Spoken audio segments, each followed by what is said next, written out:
Hey everybody, welcome back to Runaway Roses. Today we're going to compare a Ram 3500 regular dually to a Ram 3500 cab chassis version. There are some differences, and then after we walk around that, check it out, see what the differences are, we're going to try to put our truck camper on the back, see if it fits. Stick around.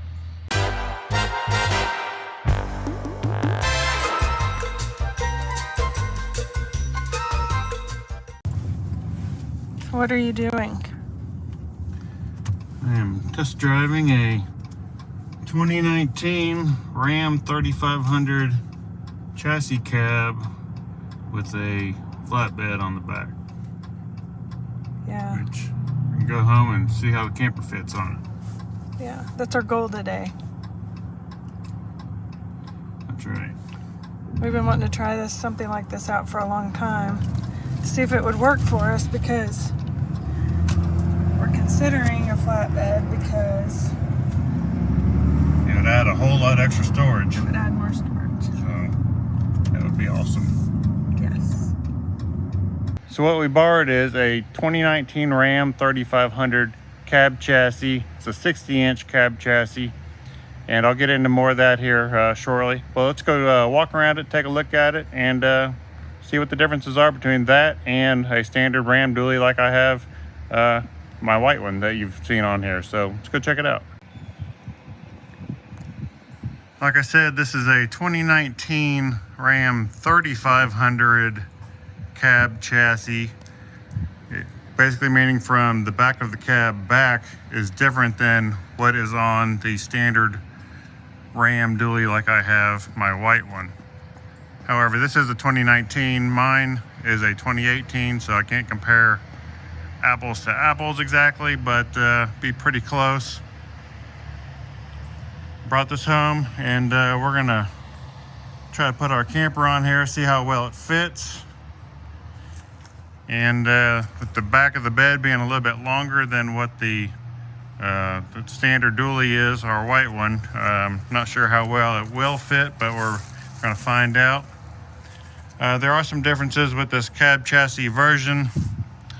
This bed right here is 9 foot 4 inches long, and so it's longer than the bed on our truck. So that's what's going to make the biggest difference. The nice thing about this is it has the storage boxes that do really like that. So that would add a lot of extra storage for us while we go camping. It'd make a huge difference, be able to put all tools and, you know, whatever we want in there. So that would be really cool. This cab chassis version actually has a different frame from the back of the cab to the back of the truck. It is actually a straight rail frame. The frame on the standard dually, it's got some bends in it, and this one is actually straight. One of the big things you can tell about that is, get back here, you can see how wide this is right here, and then basically it's just flat all the way back. So that's one way you can tell that a cab chassis version over a standard Ram dually truck is the frame rails are straight back, and they're strengthened. And this has a larger leaf pack. It's significantly different from mine because this has the overload springs up there, which mine don't have at all because I got the airbags and the auto leveling system. But this has a big leaf pack on it there. Let's see.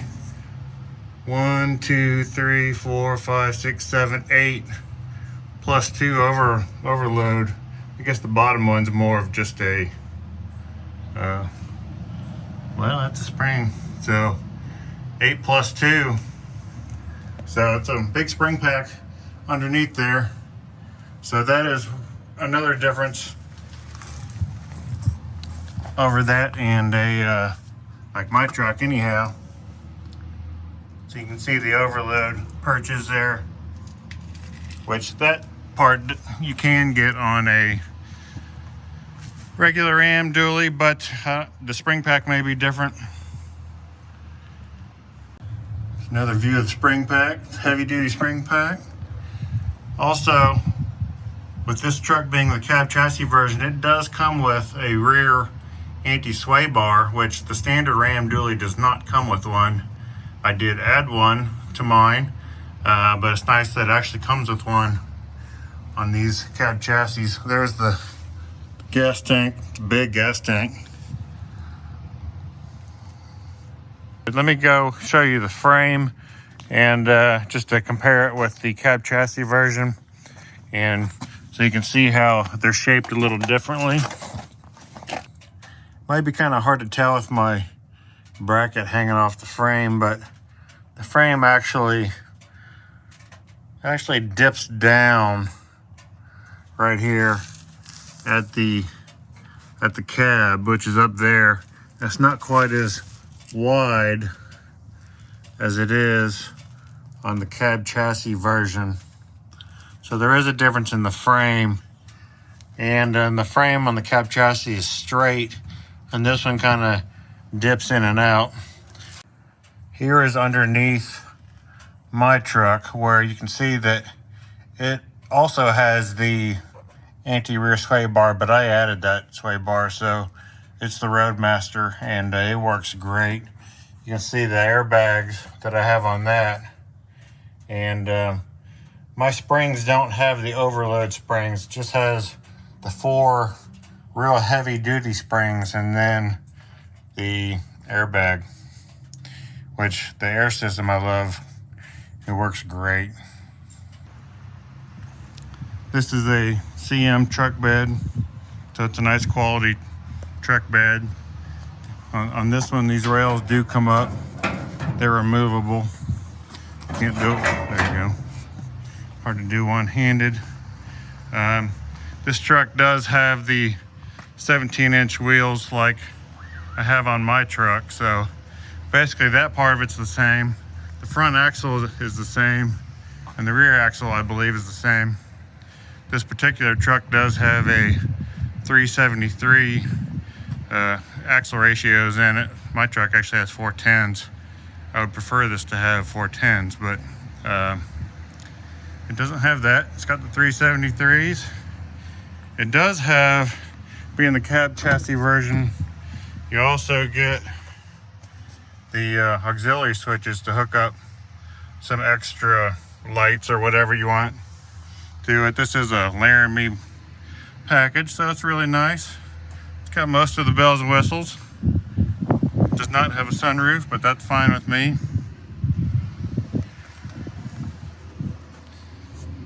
It actually also has back here, in the back of the frame, is a 52-gallon gas tank. So a 52-gallon tank is huge. That would go a long way, and it has a large def tank. You can actually see it hanging down there on the side. So I don't know how big the def tank is, but it must be probably twice the size of what mine is, just because the gas tank's twice the size of what mine is.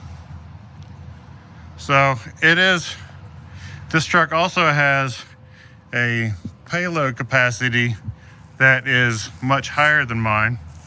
This truck is just over 6,300 pounds of payload.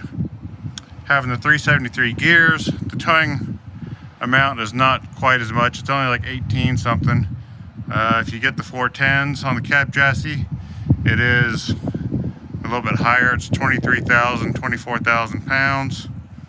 And part of the reason is that my truck actually has a 30,000 pound, a little over 30,000 pound tow rating. But this truck is a little bit less. The cab chassis are a little bit less because they are detuned. And Ram does that on purpose so that for longevity of the vehicle, they're meant to work. You know, they're work trucks. So they do that so that they'll last a long time.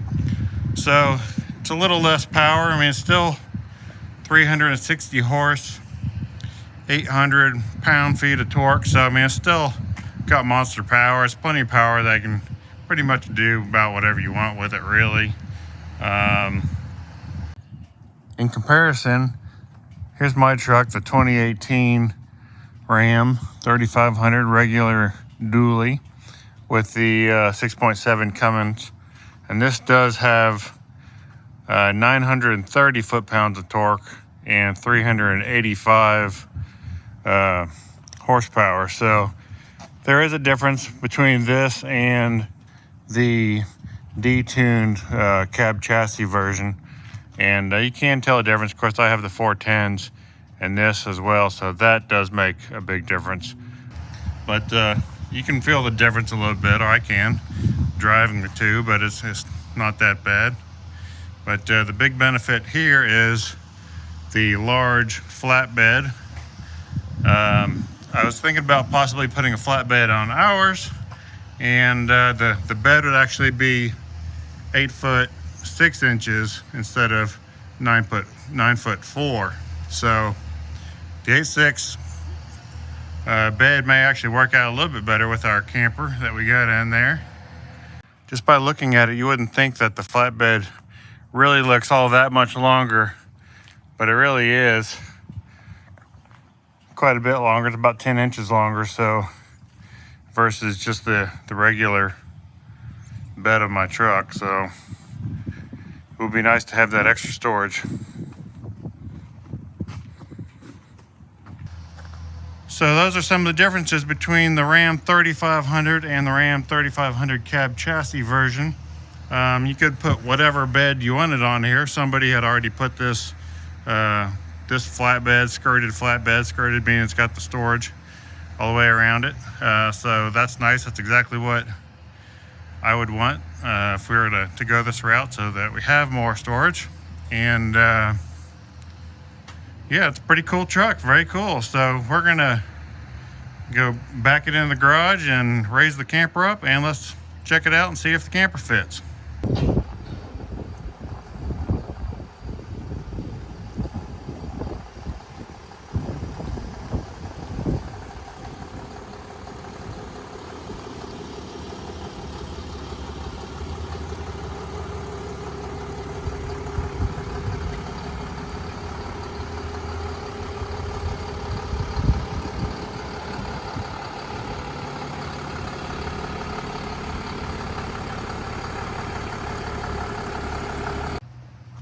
I'm sure many of you will see that sticker price they got there on the windshield and say, that seems way overpriced for what the truck is, and I would agree. It is a very nice truck. They actually have it online for $76,900.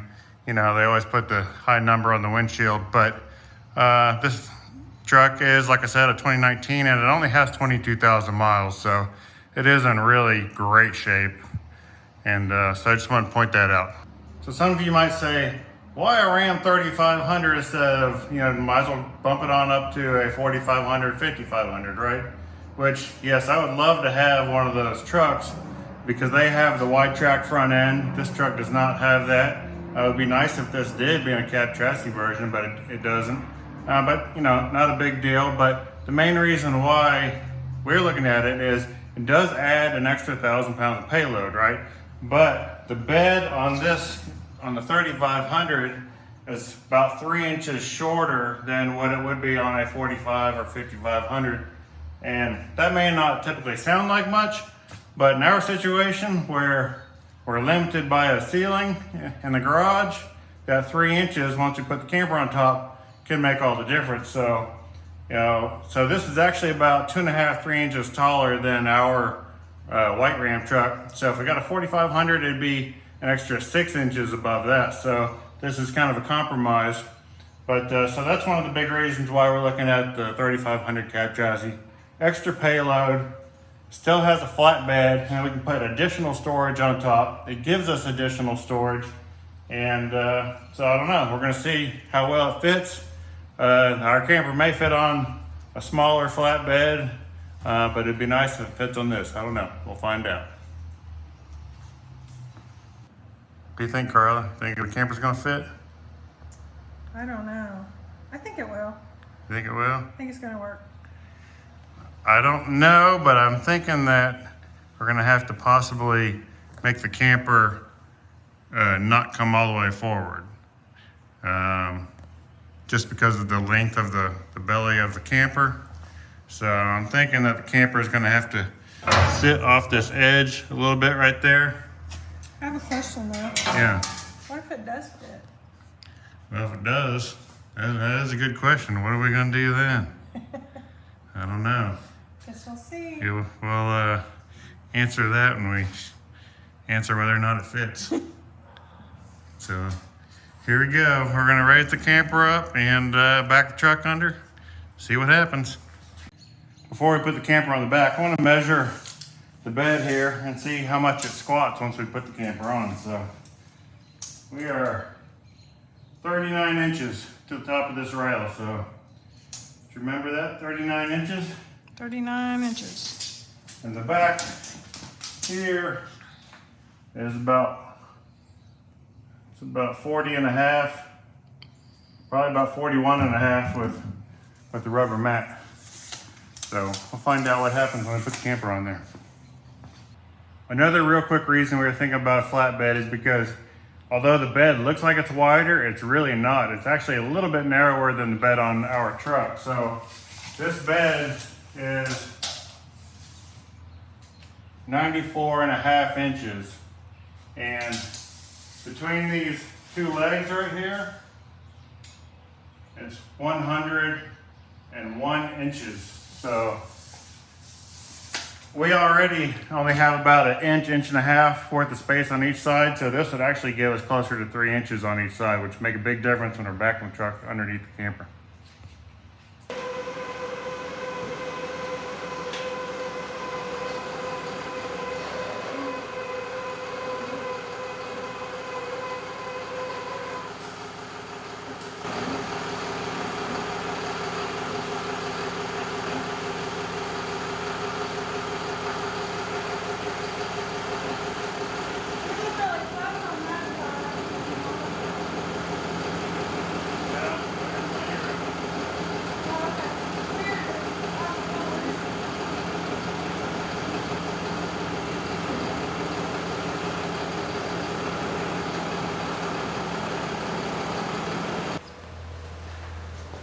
All right, so you saw that we got the camper or the truck underneath the camper.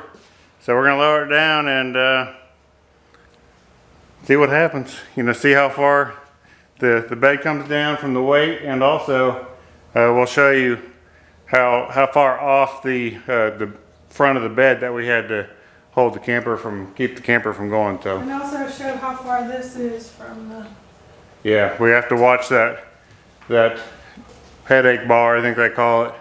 Although I think there should be enough clearance, but we'll see. Okay, Carla's gonna measure the squat on the truck here. Looks like 35 3/4. 35? No, actually not quite. Let's see here.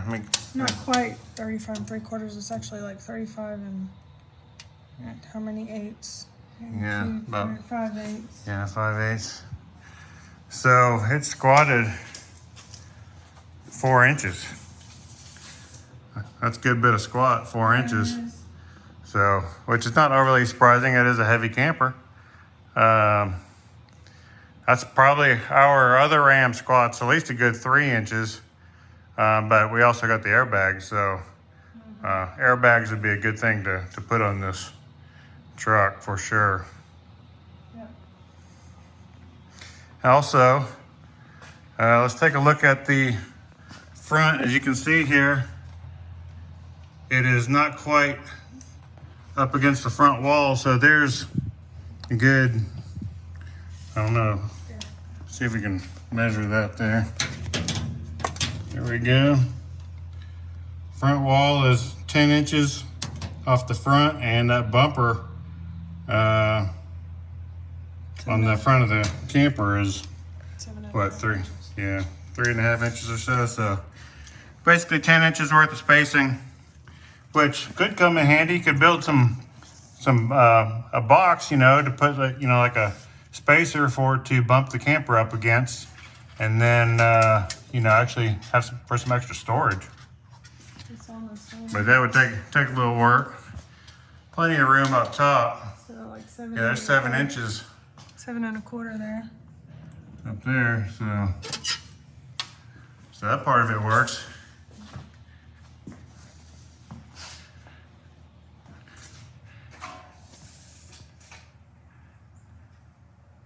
Looks good. Yeah, looks good. Looks pretty cool. And we could add some boxes right here. Yeah. We could get Jared to make us some boxes. Yeah, Jared from Stable Camper. They make boxes to fit right in that big opening right there. Yeah, these CM beds. Have all kinds of storage. And then we would need to tie it down to the frame rail down there. So we could remove this thing. Yeah, we could actually remove that bracket. But let's look at the back of it here. See the way our camper is shaped with that dip down there on the side. You can only go so far back because it'll hit this there, you can see. So, We backed it up. there's a little bit of room there, but not much. So that'd be probably about where we'd want to put it. I mean, is the center of gravity right? Okay. Actually, the center of gravity it's a little bit back from the center of the axle, but it's pretty close. It's not far off. Yeah. I mean, we could probably bump the camper forward a couple inches and get it a little bit closer. If we really dialed it in, we could get it a little bit closer. You can get, I guess you could get something to put on those to protect them.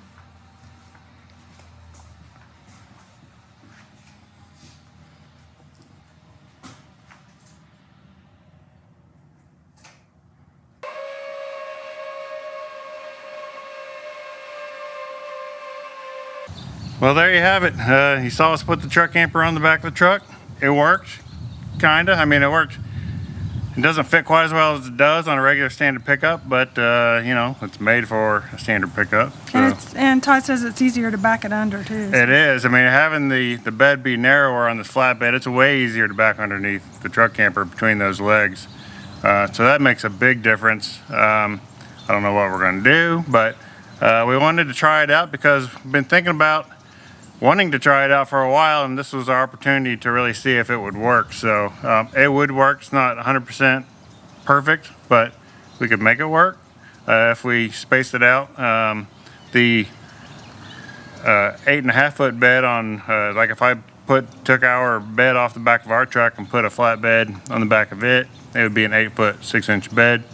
Then the camper would probably actually fit quite well on that. So that's another option. So that is another option. The beds are very expensive, and then what do you do with the bed that you take off and that sort of thing.